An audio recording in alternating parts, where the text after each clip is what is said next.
Hello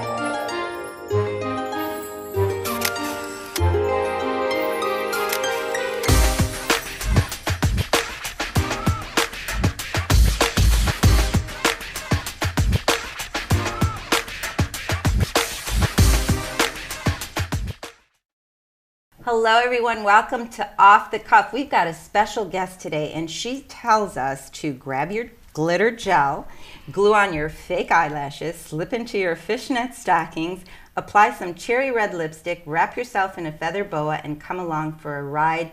You are whisked through a spectacular, wacky, sexy journey to a showgirl kingdom. It's time to raise the curtains because the showgirl adventure is about to begin. I want to welcome my guest, Kristi Lynn Davis. Welcome to Off the Cuff, Kristi. Thank you. This is quite a little excerpt, and that is to really introduce the book that you wrote, which is called Long Legs and Tall Tales. So I love this, a showgirl's wacky, sexy journey. You were actually part of the Radio City Rockettes, and you said you had ended your career. I with did. them. So talk to us about how you started your career, dancing, singing, and being in show business. It's exciting stuff. Yeah, well, I started in Dearborn, Michigan, so close to home today. So you're a hometown girl, which we just found out today. That's wonderful. Yeah, we have that connection. And like many little girls and some boys, a few boys, start as children going to their little local dance school because they just think it would be fun to try dancing. And then you fall in love with it. To the next level. Yeah, and then I fell in love with it, and I just kept going. So, yeah, I danced at a couple local dance schools. Nothing fancy, right? Just what a lot of kids will do. Sure. And fell in love with it. Danced in high school in our musicals and performed singing and acting. And went on to the University of Michigan, not for dance, but I kept dancing on the side. And I co-directed a dance studio, a dance company there as well, because they had an extracurricular kind of thing going.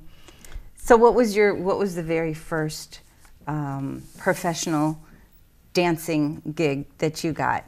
I was in New York City, and I had graduated from college and moved out there and gotten right into a modern dance company. And I had never done any modern dance before. And so this was a big deal, so exciting. And I was getting paid $5 an hour for rehearsal. And hey, back then that was, well, I mean, I'm not going to age you, but I mean, you know, that's pretty decent. Better than $5 today. Yes, absolutely. And $25 per performance. We had a weekend of performances that we were working toward. And I was elated because I knew at that point I could call myself a professional dancer. I was, you know, considered under the poverty level by the IRS, but I was professional, and you know, there was no stopping me after that. So absolutely, you know, my son wants to go into the arts, into theater, and he's got a gig that he's doing, but I call him my starving artist. Yes. So it's a difficult.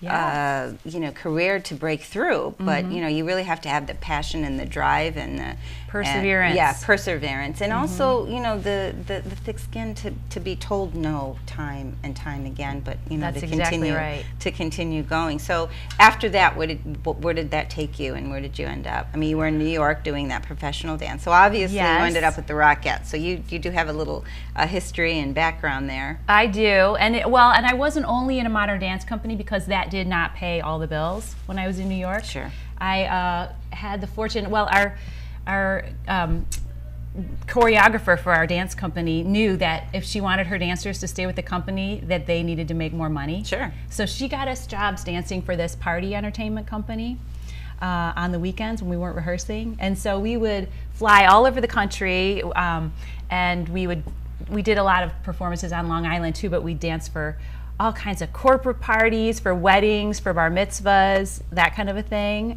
Really, really elaborate parties and gatherings. You met a lot of interesting people along the way. I did, yes. Well, certainly everybody in New York City is interesting. that's to me. Just living in New York City is an interesting experience. Well, I think. Yeah, and especially coming from Dearborn. When I grew up in Dearborn, it was not a diverse place, and when I moved to New York City, I was meeting all these people from different cultures. Sure. You know, it was really, really eye-opening for me, and I learned so much by moving there. So I honestly really felt like everybody was interesting. in New York City. Yeah. So after you were doing those gigs and dancing on the weekends and what have you, so how did that take you to the Radio City Rockettes? Well, that was a long journey because I flip-flopped back and forth between wanting to be a professional dancer and thinking it wasn't really a viable career. Like you said, your son, you know, Sure. it's like your It's starving hard. artist thing. And I was a good student, so I had my academics to fall back on. And I didn't last. I lasted less than a year in New York. Decided I wanted to go back to grad school. Went to the University of Minnesota to go to grad school, and then after about a year of that, changed my mind and said I wanted to be a professional entertainer again. So it was a long road. And then I moved to Los Angeles, and that's where I actually auditioned for the Rockettes. But there were a lot of performances. I did a lot of musical theater. Traveled all over the world on a cruise ship. Did all kinds of things before I joined the Rockettes. Tell us about the cruise ships. I mean, I know a few people that actually work on cruise ships, and they're the ones who actually do the serving and what have you. And I know their lives are really, really, really difficult. I mean, they're on the bottom, and they're totally always working. And Absolutely. there's it sounds glamorous, but it's really hard work. But as an entertainer on a cruise ship, I think that might be a little bit more glamorous and interesting and exciting. Yes. Well, certainly those people on cruise ships work so hard. Yes. Well, we were there were 6 of us when I got hired on this cruise ship, Holland America. You may have heard of Holland America. And I think there were a couple thousand people on that ship, and we were sailing from Vancouver up through the Inside Passage of Alaska and back down every 2 weeks. That must have been gorgeous. It was beautiful, and there were just 3 men, 3 women, and we did all the singing and dancing, and we did 2 big shows a week, twice a week. So like on a Monday night we'd have 2 hour-long shows, and on a Wednesday night we'd have 2 hour-long shows, and then we'd do a couple 20-minute things before whatever headliner was coming in. And so we had a lot of free time. Yeah, I mean, going to exotic places and performing and being at parties every night and getting paid for it. I mean, was that paid pretty decent? It was good for a dancer back then. Yeah, because I was a singer also. The singers got paid more than the dancers generally, at least back then. And because I got to do both, yeah, I think we made about $750 a week back then is what I'm kind of remembering. It's in the book. I think I had to write everything down because you forget after all those years, right? But your room and board is paid for. All your food is paid for. You have maid service, everything. So we would just put all our belongings. I didn't. You put your belongings in storage. You'd get rid of your apartment in Los Angeles. Really? Where we were hired. Yeah. Oh yeah. Performers are so you all the time. basically live on the ship. You live on the ship. Oh yeah, 6 months. Yeah, you're on the ship forever. You don't come home. Wow. So and some of those people that you were talking about that do the harder work, the maid service and the serving, are there for a year, right, before they go back home. Right. Yeah, they take long contracts. So 6 months. Yeah. You have to be devoted and, and not be seasick. Yes. Not be prone to seasick. And if you think about working wherever you work, if you think about living with your coworkers and working with your coworkers and never ever getting away from your coworkers for 6 months. So I hope you guys got along. You have to learn how to get along. Yeah, you can't get that far away from them on a ship, right? So yeah. No, absolutely. We had a great group. We were lucky. We had a great group. So after the ship, where did you go to? I mean, I know we're jumping all around. I know, but that's okay. This one even says she even shook her tail feathers for former President Bill Clinton. Tell us about that experience. That's right. So that was really exciting. So it was actually the woman, Anita Mann, who produced the show on the cruise ship, hired me for this Concert of the Americas, which you can actually look up, and I think you can buy a DVD of it or something. Oh, okay. It was in 1994 in Miami, and President Bill Clinton at the time was hosting a free trade summit between the leaders of North and South America. So and they had a big performance with all these a lot of Latin American famous artists, and like Liza Minnelli was there, Michael Douglas. There's a whole list of people. Quincy Jones produced the show, and it was quite exciting because all the Secret Service were there with their sunglasses and their little earphones, and we were, there were metal detectors. This was before, this was 1994. This is before all the tight security. This was just normal security for a president and for leaders of their countries. And so, yeah, it was a really tight security even, back then. And you could tell we, had our special ID badges and everything. Sure. And I mean, that's the President of the United States. Yeah. Did you get to talk to him? Did you? We didn't. No, we did not get to talk to him. No, I did get to talk to Liza Minnelli, and that was very exciting. That's even more exciting. She was very wonderful. But yeah, so President Bill Clinton and his First Lady Hillary were in the audience, and so the audience was about as famous as everybody on stage because it was all these leaders from all these countries, and then everybody on stage was famous. Except who were the performers that night that you were with? I was afraid you're going to ask me that. I didn't have them all. I think there was I think BB and CeCe Winan were there. I remember Michael Douglas, Liza Minnelli. I think Jimmy Smits was there. I have it written in the book. There was a huge list of performers. So you got to meet all of them? No, we didn't get to meet all of them. Oh my goodness. No, not all of them. Most of them? Liza Minnelli is who we met personally, who came and talked to us. Yeah. So what did you do? I mean, was it the Rockettes that were there? Oh, no. I just a group of professional dancers, and they hired us to do some like a samba dancing, and we were dressed in these looked like Rio Carnival outfits, with the big feather headdress and feathered bikinis and all that kind of thing. And yeah, there were a lot of folk dancers there too. So just dancers have gigs, random gigs, and this was just a really incredible random gig that I got hired to do because the producer knew me. Well, that's exciting. It's a lot about who you know. So you've really traveled the world over and seen so many different things and got to meet a lot of different people. It says that you also performed with Juliet Prowse and Rip Taylor, and so what was that like? Juliet Prowse is a extremely famous dancer. I mean, she's known for those long legs and her moves and what have you. So you actually performed with her. Yes, and they were wonderful. So we did Sugar Babies 2. It was this very campy, vaudevillian, burlesque type show that we did in Atlantic City. And Juliet was the lead female, and then Rip Taylor, some people know him as the crying comedian and throws confetti, and yeah, he was absolutely hilarious. We performed together in Atlantic City, and that was interesting, performing in it for a casino crowd. But we had a great time doing that. So what's the connection with the Playgirls? Because you actually say you were at the mansion as well. So tell us about that. Yes. I was very goody two shoes. Okay. I was straight A student. I did everything right. Yes, we're going to qualify this. Yes. Yeah. No, I really was. My mom was a Sunday school teacher. That's my background. My parents grew up on the farm. But I come from a very academic family, so very goody two shoes. And so that was not some place I thought I would ever end up visiting. And I think it was very extra exciting because and Hugh Hefner passed away recently. Right. Yeah, he passed away recently, but he had his Playboy mansion in Los Angeles. And again, who you know is very important in show business. Networking. You want to work with who you trust, who you know will do a good job for you. Right. And I got hired because of that party entertainment company that I worked for. Somebody that I met in that group. I had a connection, was supposed to choreograph for this Playboy show and thought I would be good for it. And I went to Playboy Enterprises and interviewed. There wasn't an audition. I just had to show up and interview.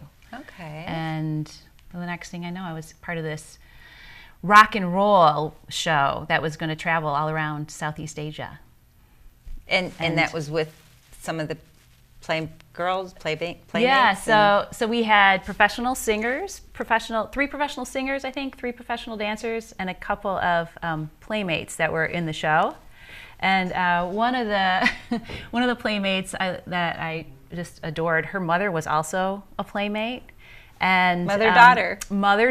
There were several mother-daughter, playmates over the course of the years, but when she was 16, she sent a telegram to Hugh Hefner that said, "Bunnies do multiply." And when she was old enough to screen test, she was able to go in, screen test, and they were both, they had some distinction, like being one of the few mother-daughter pairs that were both considered, were Playmate of the Month or something like that. So She was a really interesting character. Yeah, I said, boy, her mother was so different than my mother, you know. But I bet you continued that good girl. You know what? That foundation got me through showbiz without getting in trouble. Because you could really get in trouble if you wanted to. Absolutely. You know, in showbiz. Absolutely. What would be the advice of someone that wants to follow in your footsteps, go into dance or go into the entertainment business, you know, this day and age? Yeah, that's a great thing. I think you really need a strong foundation about who you are. And being famous is really, I don't think it's that fun. Being in the Rockettes and being in the Playboys, Girls and Rock and Roll, I got a little taste of fame. And they knew me as part of the group. They didn't know me individually. So if I were walking down the street, nobody would recognize me. They only would recognize me if I were with my group, right? And it was tough. Which is a safer sense of fame as well. I mean, that sort of still, you know, protects your privacy, which is really important. Right, because it's tough. Because when they recognize you, they're showing up at the hotel when we were in the Playboys, Girls Are Rock and Roll, and taking our pictures, and you know, your picture would just end up in the paper, and you know, you didn't have a lot of control over that. And if we were on our breaks somewhere in between shows, they would show up at the restaurant or whatever, and you never got left alone.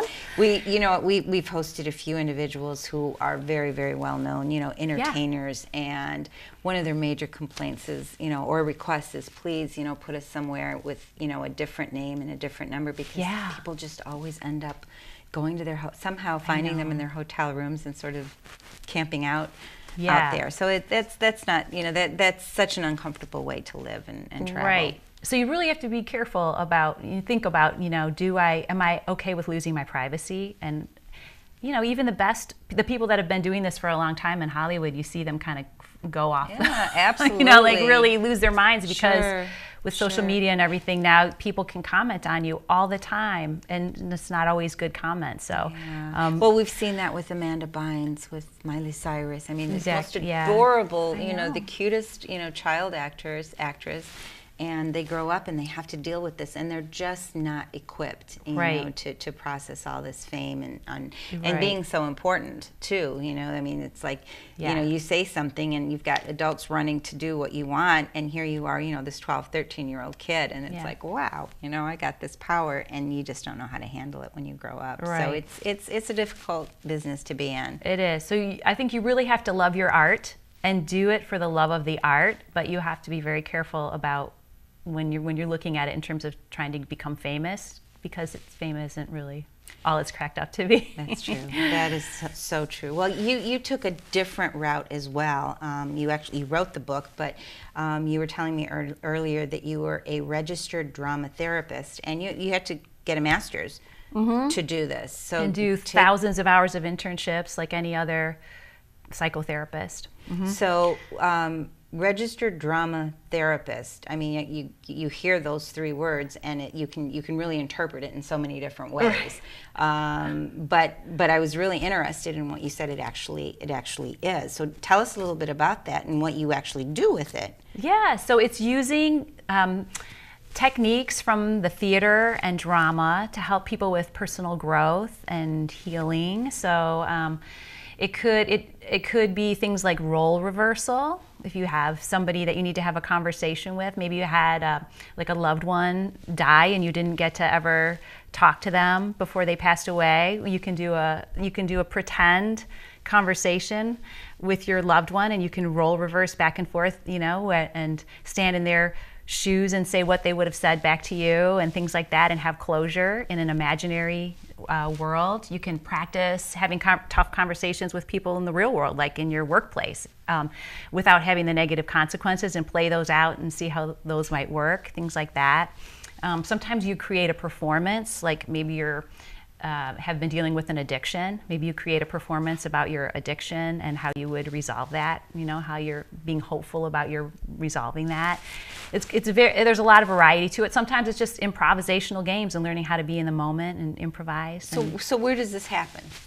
I mean, are they workshops? Are they? Yeah, you know, I've done workshops for, say, caregivers of Alzheimer's patients. I've worked with the University of Michigan Alzheimer's department because their caregivers get really burned out. So we try to do fun things, fun group things, also group bonding kind of things, and things just to help them perceive their situation in a better light and have, hope and joy and move their bodies and dance. And so we were talking that this would be applied to the medical industry as well, like for doctors or for patients. So Sure. so what would be the platform to do that? I mean, would you have the doctors come in? Would they be the role? Would they role play? How would that play? Right. Well, something they do at the University of Michigan with their med students is they actually have a group of actors that are trained to play patients and loved ones of patients, and then their med students come in and tell them some hard news about either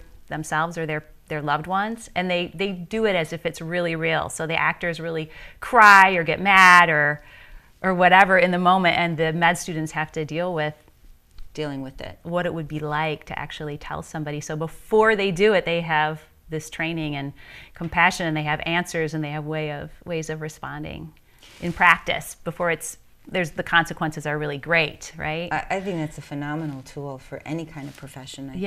Yeah. So in the medical industry, what other experiences have you had? I mean, people with Alzheimer's, what other groups have you worked with?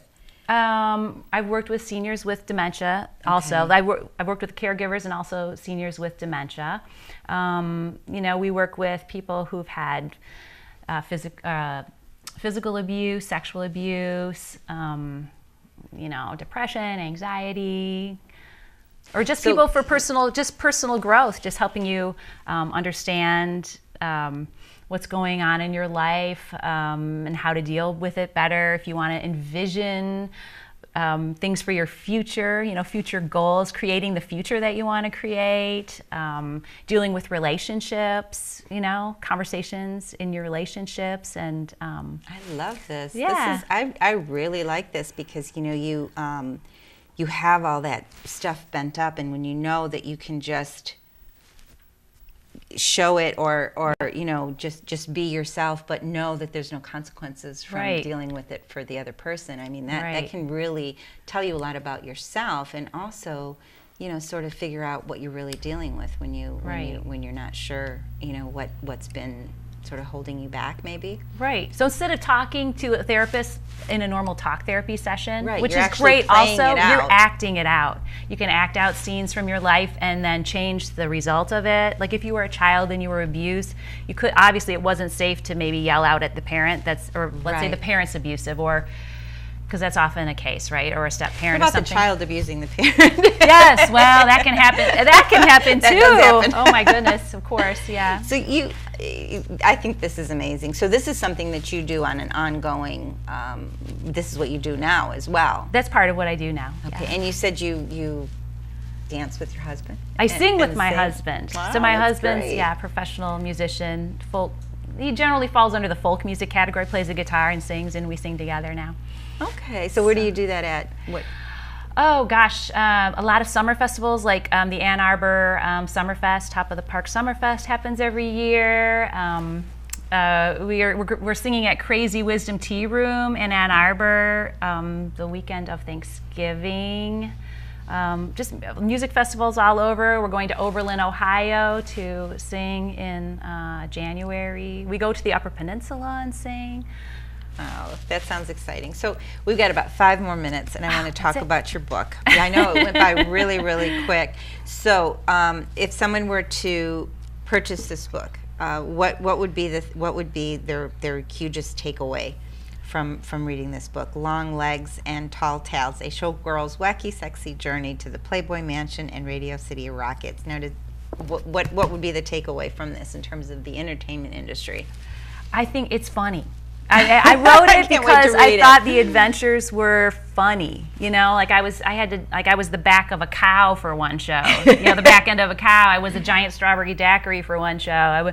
The things that happen backstage, sure. Like in the Rockettes, you see what happens on stage, and they're very perfect and they're fantastic. They're just the top of they're the cream of the crop. They're the top of the dance world in my, in that type of dance, precision dance. But backstage, they just do hilarious things. We would decorate for haunted houses for Halloween. We would have bake sales backstage. We would have parties backstage. We would have talent shows backstage in between numbers, and people would get engaged in the wings or whatever. We would do funny things on stage because you're doing a lot of shows. I mean, I did 1,200 shows as a Rockette. I did 240,000 kicks, I estimated, as a Rockette on stage. And if you're doing 1,200 shows, you need something to keep yourself. It's the same show, basically. You got to something to keep yourself entertained. Absolutely. While you're entertaining other people. Absolutely. We touched on this a little bit, but really quick. Being in the entertainment business and being in the business that you were in, how did you maintain that control of yourself and of your surroundings, and making sure that you were true to yourself and not allow anyone else to sort of guide what you wanted or what you needed to do? Really quick. I know that's a real loaded question. Right. But well, I think the way I'm interpreting it is you really have to follow your intuition. You have to say no to things that just don't sound quite right. Jobs that maybe, like this Playboy show is quite clean. I mean, but there could be other shows, maybe Vegas shows, where I would say, I don't feel comfortable with that. That's not who I am. I'm not going to do that type of a show. I think you really have to know who you are and know what you're willing for people to see you do also. If you don't want to go topless, you should not, and you don't want people to see you. Absolutely. Don't do that. Absolutely. Absolutely. And you have a family too. You have a husband, and how many kids do you have? I have 2 children. Yep. I have a son that just started college and a high school age daughter. Wonderful. Any aspirations for them to go into the entertainment business? Definitely not my son. He's computer science. He's my tech guy that I call for tech support. It's always good to have. Yes, it's fantastic. I miss him. He's up in Houghton at Michigan Tech. Wonderful. So he's far away. But my daughter she's been a competitive dancer, and she also acts, and she's wonderful. Although she says she will not do it professionally. She just wants to do it on the side. And I am totally good with that. So good. So you encourage her either way? Yeah. It's been a fun thing for us to bond with together. She and I went together to New York City in 2015 for the Rockette's 90th reunion, and there was 6 days of celebrations with all of our Rockette Alumni Association. So she loved that. That was a great thing to share together. No, absolutely. Well, with a famous Rockette mom, I mean that's something she exciting appreciates to do. it. She appreciates it. My son really doesn't care. I'm sure he appreciates it too. He will maybe later. So, Long Legs and Tall Tales by Kristi Lynn Davis. It's a wonderful book. Where can people get this book at?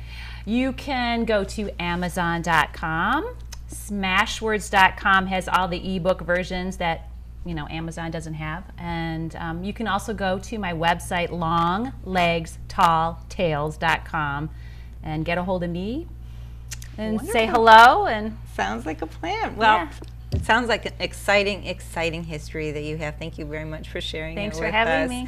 And can't wait to read this book. So you did sign it for me, right? I'm signing it right after we finish. Okay, sounds like a plan. Thanks, everyone, for joining us on Off the Cuff. It's been an amazing adventure. I hope you enjoy it. And long legs, tall tales. We'll see you later.